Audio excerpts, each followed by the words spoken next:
I want to say welcome back. If you're new here, welcome to the group. This is Creating Spiritual Partnership. And basically, what we're doing is we are sharing the techniques that Emily and I use to attract each other.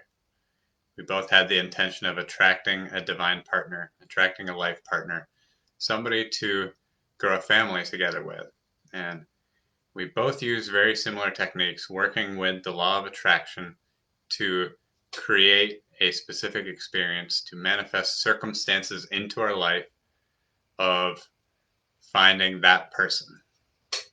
So the techniques that we used are techniques that anybody can use and that I believe everybody should be using and is using in a sense. We are all living in a universe that operates with the law of attraction.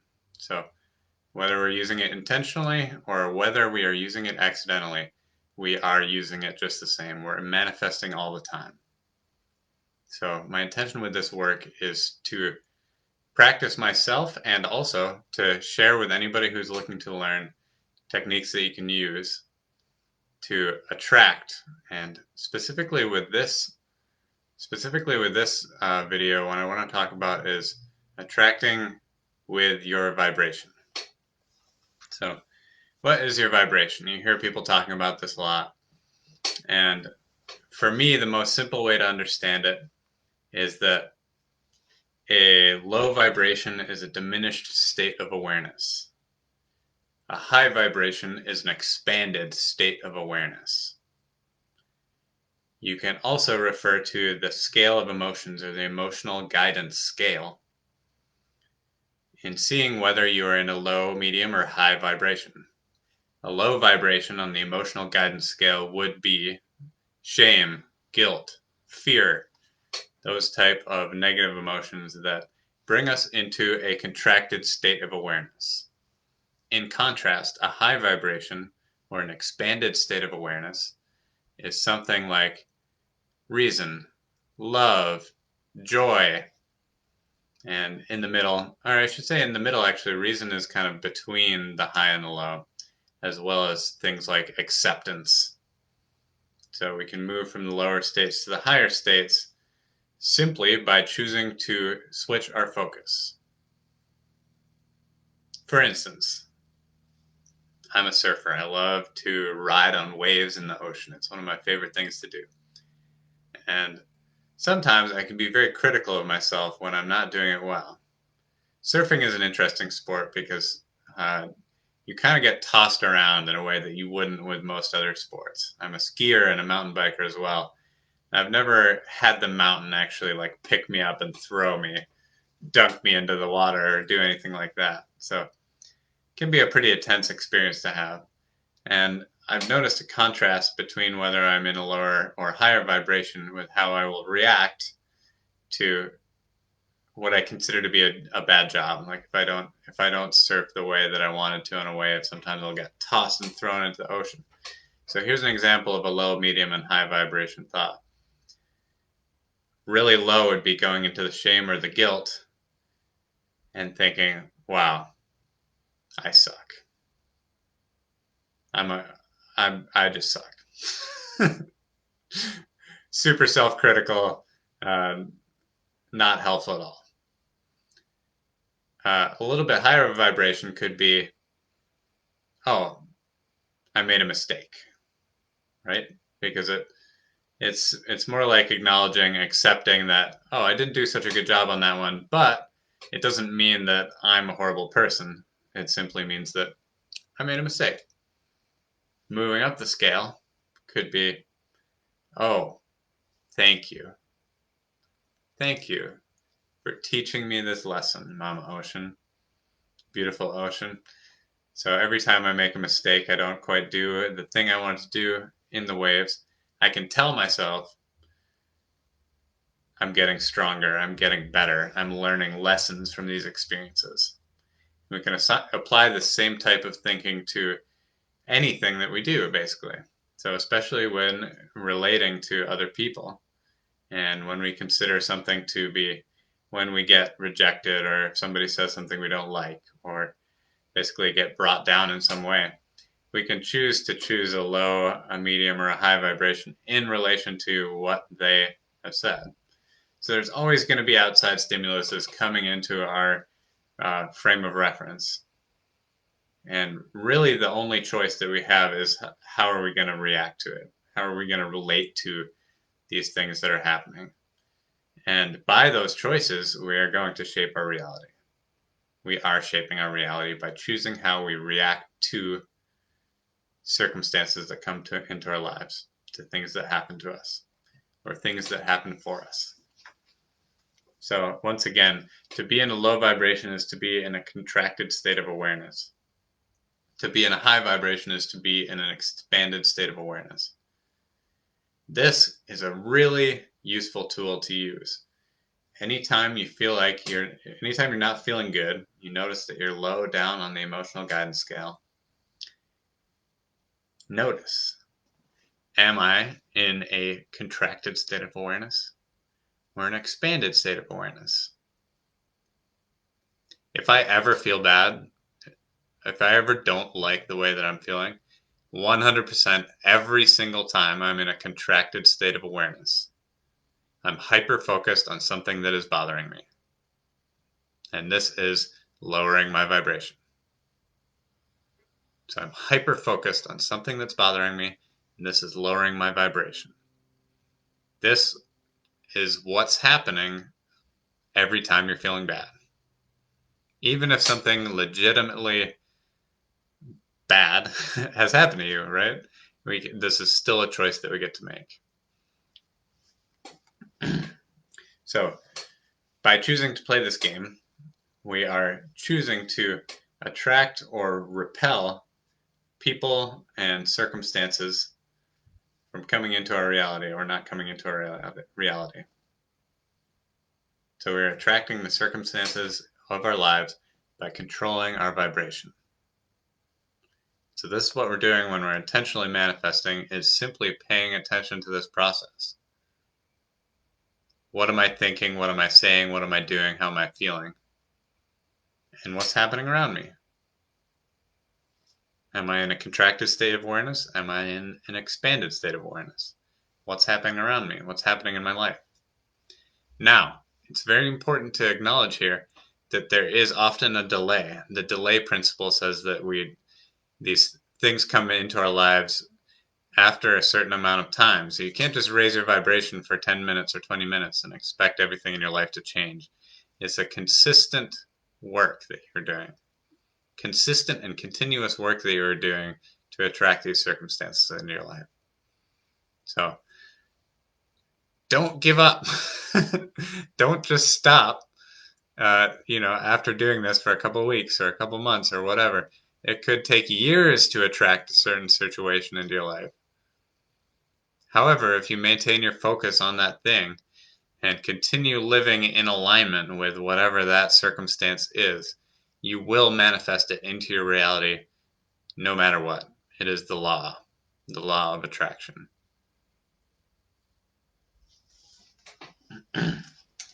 So your emotions are a biochemical feedback system.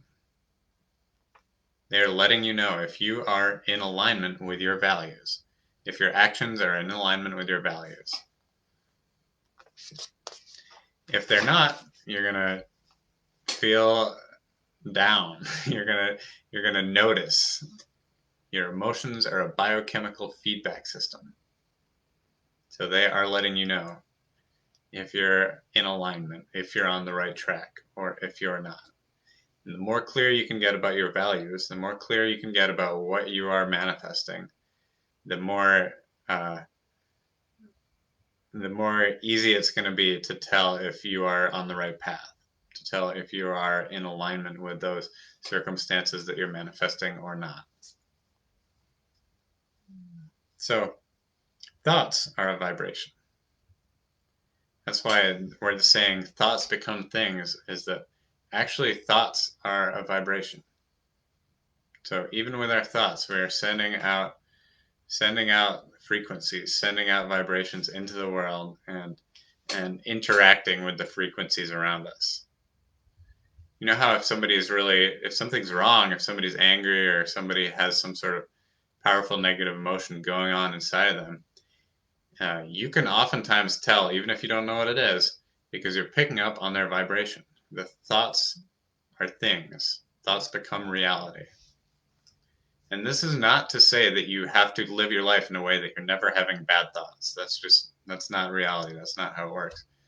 What it is to notice those thoughts and not dwell on them.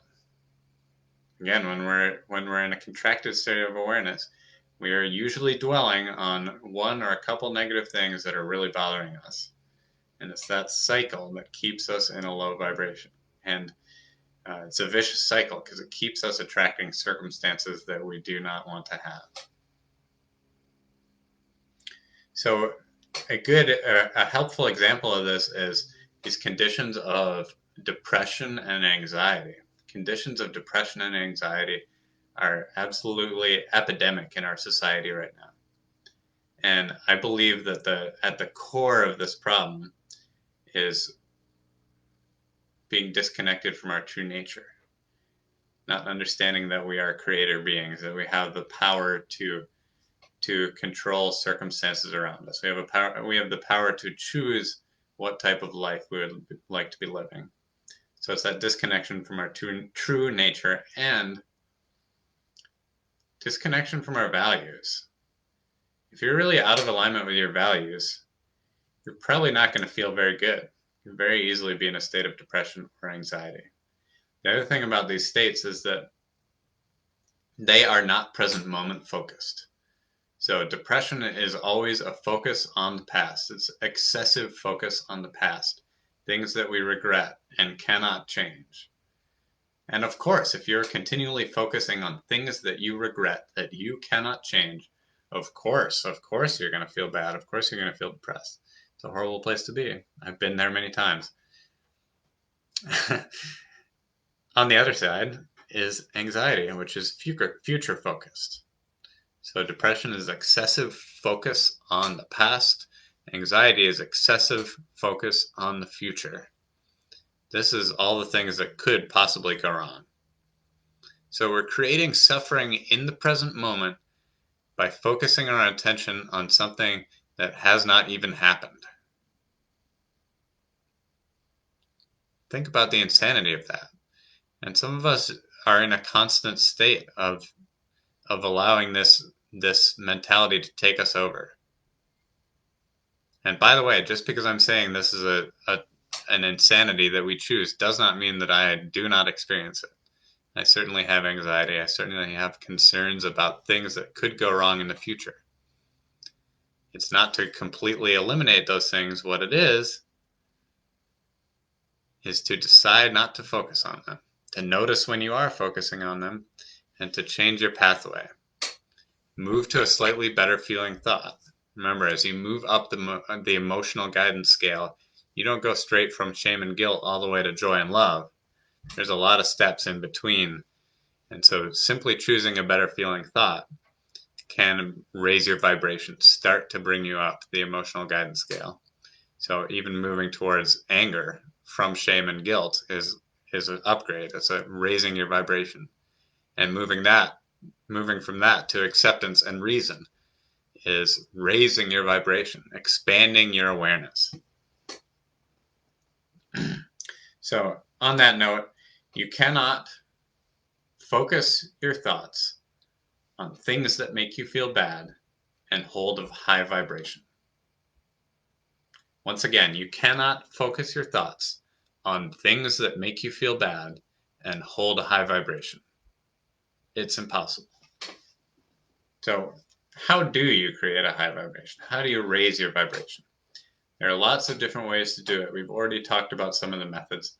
Some of my favorite, the most reliable for me, are being in nature.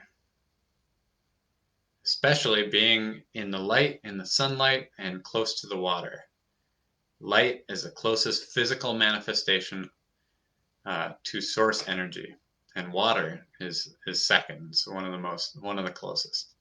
So being in the sunlight and close to the water is one of the best things that we can do to raise our vibration.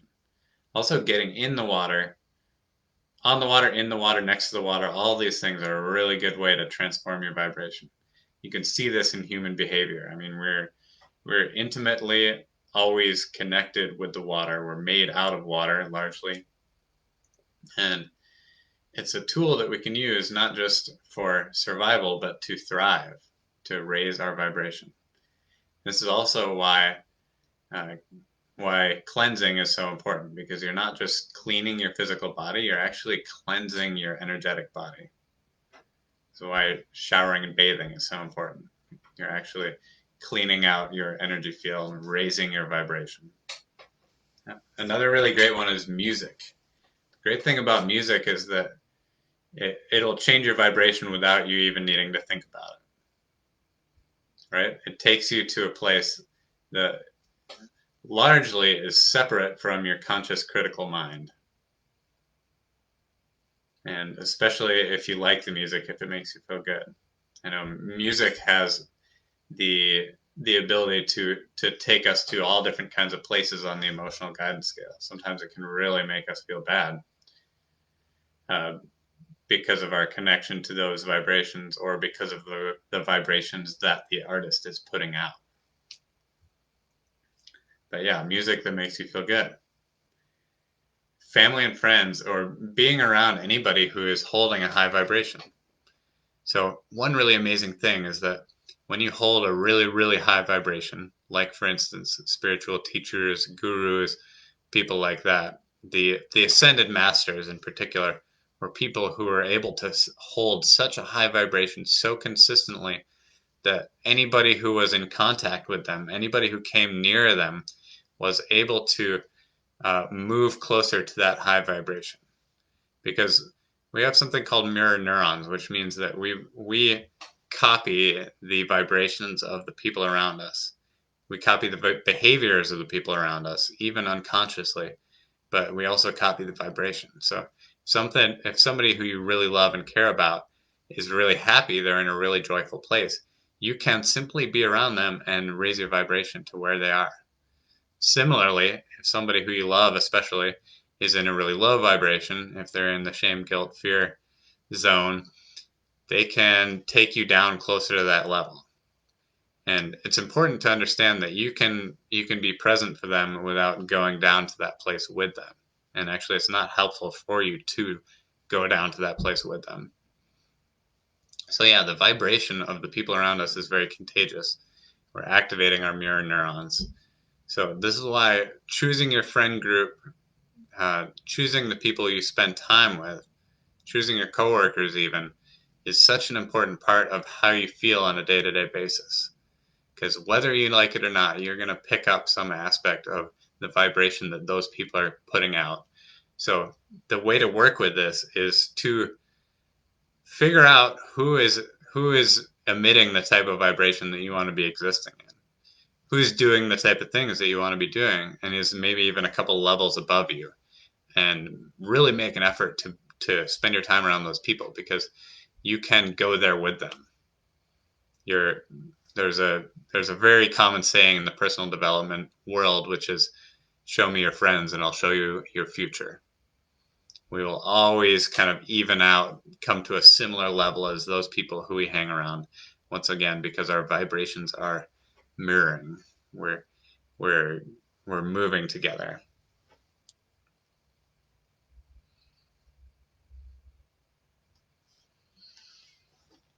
So another thing that raises your frequency is inspiration. This is why I like to listen to a lot of speeches and podcasts and audiobooks of teachers who I find to be inspirational. Because you can, without ever connecting with them in physical reality, you can raise your vibration simply by hearing a story or hearing about a moment from their life. So filling your mind, consuming content from people who are existing in a high vibration. Another really fun one that I like is called a scavenger hunt for positive aspects. This is one that I got from Teal Swan, who's a spiritual teacher. And she talks about the scavenger hunt for positive aspects. And what this is simply saying, it is my dominant intention to notice things that make me feel good. So you can just walk around or drive around, do whatever you're doing, and hold this in your mind. It is my dominant intention to notice things that make me feel good. This is a choice that we get to make every single day. Another one is exercise. Exercise is a really great way to raise your vibration. My general plan is to exercise at least once a day, sometimes multiple, 2 or 3 times if possible, if I can have the time for it. And I notice even just a little tiny bit of exercise really changes how I feel. So being able to put in like just quick walks around the block, quick bike rides, or throw in some push-ups or sit-ups or whatever in between the other stuff that you're doing is going to help you to raise your vibration a little bit. Gets your blood moving, but it also gets your energy moving. So appreciation and gratitude. These are 2 of the magic keys for raising your vibration. So in any moment of every day, there's always something that we could be mad about or something that we could appreciate. This is a constant choice that we're making. So the choice to raise your vibration is choosing to move towards these frequencies that make you feel good. Choosing to appreciate, choosing to be grateful for all of the wonderful things that you have. It works like magic. So another saying I like is, what you appreciate appreciates. So in order to attract more of what you like, more of what you want in your life, the best thing that you can do is really notice, really appreciate how those things are showing up in your life already right now. For instance, if you're seeking to manifest a new partner, ask yourself these questions. What feelings am I seeking from this partnership? What is it I'm looking for? Is it stability? Is it connection? Is it love, joy, laughter? What is it that you're looking to experience from your relationship? So I would recommend writing down that list and then saying to yourself, okay, where do I already have these right now? What friends, what family members are giving me these feelings already? How can I give myself these feelings? And whenever you are, or whenever somebody else is, really notice those things, really appreciate those things. And your appreciation of them will attract more of them into your life. They will draw that partner towards you magnetically. So we are vibrational beings. We are electromagnetic beings, and we are attracting the circumstances of our life into our life right now and all the time. So another fun way to raise your vibration is with random acts of kindness. It's really fun. Just do something nice for somebody. It could be somebody you know, somebody you don't know. It doesn't matter. The other day I was walking down the street and I noticed somebody's parking meter was going to run out. I just put a quarter in there. Like, I don't know this person, but I have a quarter in my pocket. I can help them out. So stuff like that really makes you feel good. And raising your vibration in that way is going to attract more of the good experiences that you're seeking to have. So laughing and smiling a lot. I like to smile as much as possible and laugh as much as possible, even while I'm talking. You probably notice I do it while I'm talking as well, because it makes me feel good and it's contagious. The other people around me notice it and will match me there.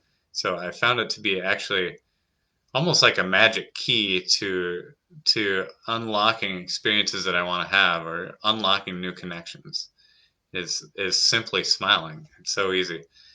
And people, for the most part, want to feel happy. So they want to be around people who are projecting out those emotions, those feelings. Also, like, laughing and smiling is a very literal, physical expression of an elevated vibration. You're raising your vibration and it's causing you to laugh. You can even do fake laughs. Sometimes that works just to bring you up. bring you up a little bit. So the other one is to really think about prioritizing your own happiness. There's a misconception in our society, in some parts of our society, that prioritizing your own happiness is somehow selfish or somehow not virtuous. In fact, the best thing that everybody can do for the health of themselves and for the people around them and for the entire world is to prioritize their own happiness. It has a tremendous ripple effect. And very often, for me, and I know for a lot of other people, prioritizing my own happiness does not mean just doing stuff for myself all the time. It often means doing stuff for other people, because what will make me most happy in that moment is to, play with my daughter, or do something nice for my wife, or take care of something around the house that needs to be taken care of. So it's not a doctrine of selfish hedonism. In fact, it's taking care of whatever needs to be taken care of, and knowing that prioritizing your own happiness is the best thing to do for the people around you. So finally, anything that brings you joy raises your vibration. So what a great homework assignment to have. Those of you who are watching this at home, I'd like you to consider this to be your homework assignment, is to seek out activities that bring you joy and notice what happens to your vibration. How do you feel? What happens to the people around you? What type of effect does it have on your surroundings? And remember that saying also, it is my dominant intention to notice things that make me feel good. Those are the magic words. At least some of the magic words. So thank you guys for watching. It's good to be back on the live in our Facebook group. It's been I've had a ton of different projects going on, and I'm working on focusing my attention on this as an important part. So other things that I'm doing is I'm posting a lot of stuff on YouTube. So check out my YouTube channel, just looking up my full name, Alec Fall Hamilton. My visual artwork is on my website, www.narwhal.com. I also have a new ebook, which is called the Love Attraction Manual. You can find it on loveattraction.info. And that is basically like a short guidebook on the principles of manifesting a partner. These principles also apply to doing any type of manifestation work. So even if you already have a partner, even if you're happily married, whatever, these principles can still be very useful. So check out that ebook on loveattraction.info. Finally, if you'd like to do longer courses and have more of a structure and other students in the class with you, I invite you to join me in my manifestation classes. I do a 6-week course that goes through a whole arc of the different steps that you need to manifest circumstances in your life, to have a toolkit basically to intentionally do this work. So if you want to join a group of people who are doing that same type of work and do these kind of courses live once a week, every week, reach out to me. I'll give you all the details you need about that. Peace, everybody. Thanks for watching.